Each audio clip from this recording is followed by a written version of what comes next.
Watchland, this is JD here. Welcome to my channel. Today I decided to wake up early and do a quick unboxing video to see what the heck I have here.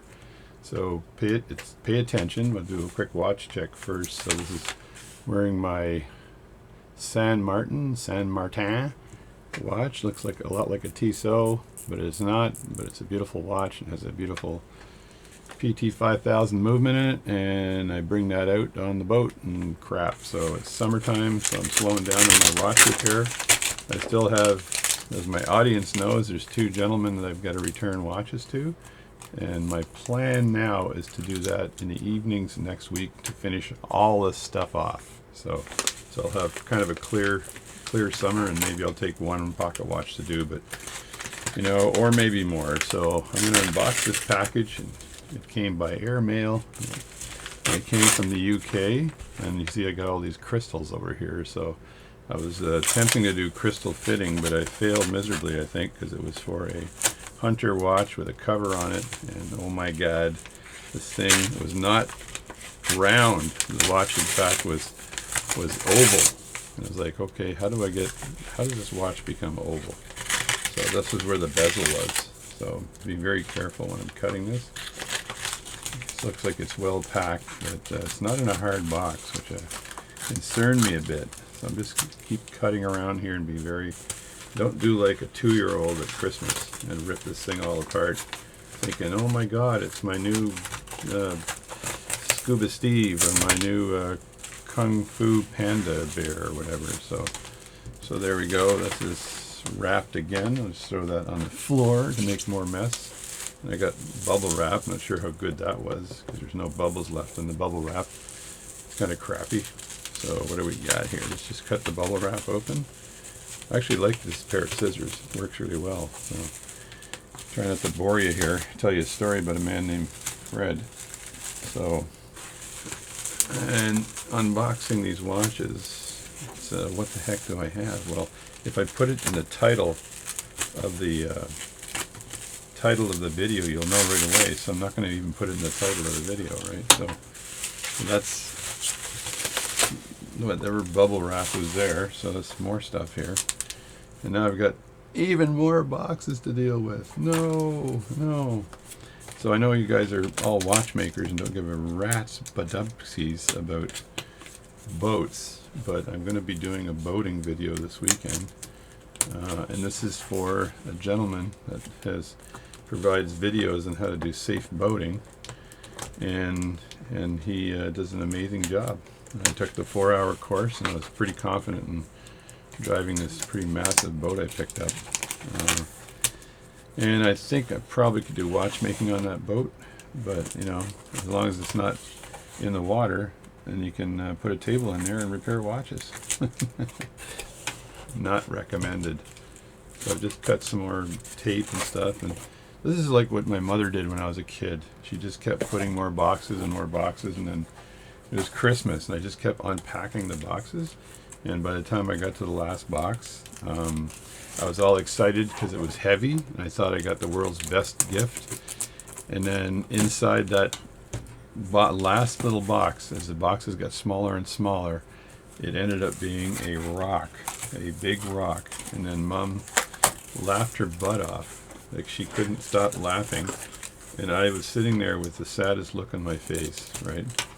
So, which is not good. So it's I can hear rattling, which is not good here. I don't like that at all. Hopefully this is not broken, which is would be a real shame.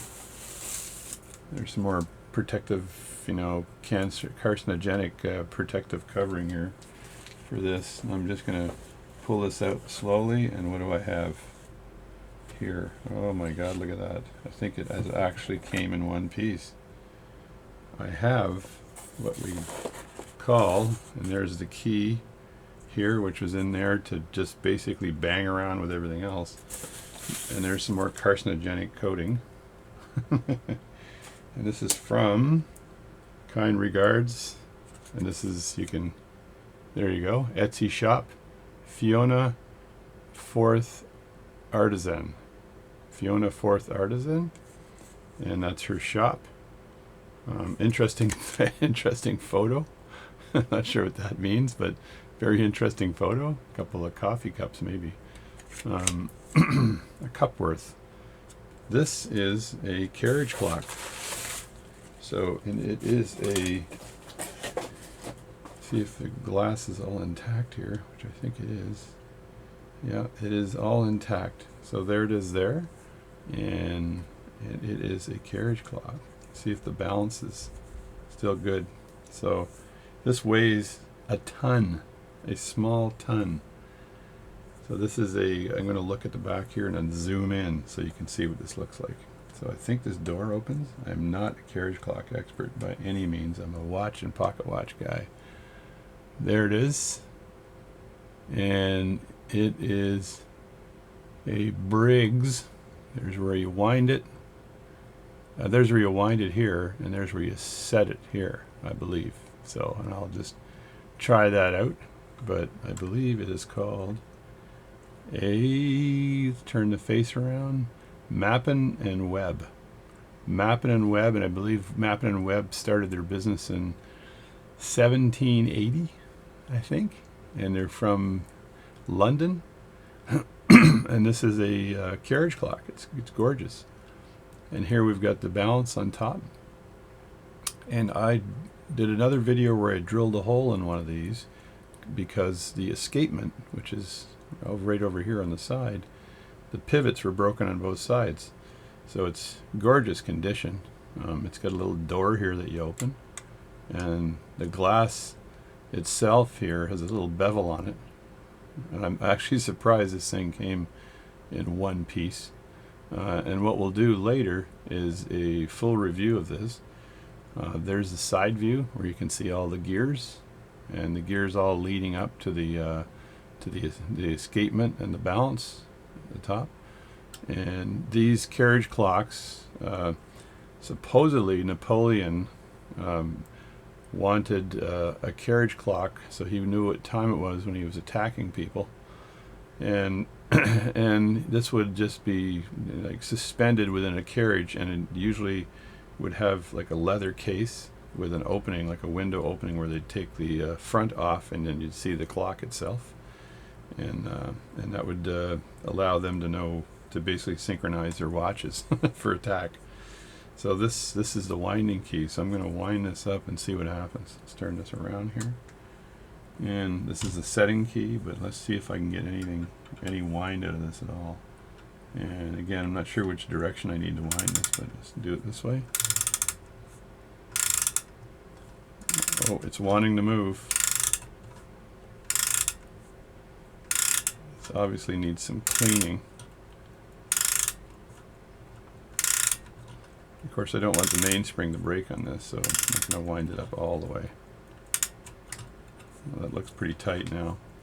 So there we go, and there's the balance just barely ticking, so it obviously needs some work. And the power's not going all the way through. And then I'm going to turn this key here and set it.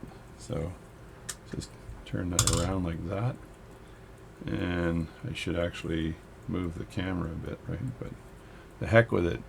So I'm just going to turn this, and I'm going to set this to, let's just put it around 8 o'clock here. 7, 8. I'm going to set it, and then to here, and then see what happens. See, the balance is moving a lot nicer when I set the hands, right? Which means this thing just needs to be serviced, and it will probably run quite well. But we'll just let it tick like this today. I'll only let it wind through one wind here, because if it's not oiled properly, then I probably have another issue altogether. So it's there, it stopped. Look at that. It wants to go. It wants to go.